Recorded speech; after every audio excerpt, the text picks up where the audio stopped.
Hey friends, I know why you're here. Your nail clippers are broken. You need to fix them. I'm going to show you how.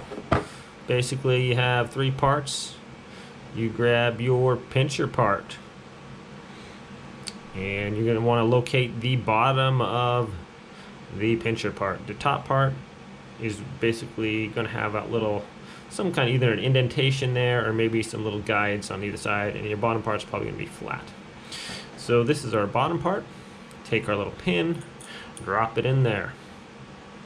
Doesn't really matter which way the pin is. Usually I like that little hook to be facing back towards the other end. You take your little handle part, you slide that under there, and then release with your hand. So I like to put my thumb on there and push that, keep that pin up while we're doing that.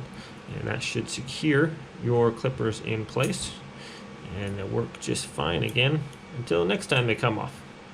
So thanks for watching this short video. You guys have a great day, and we'll see you next time.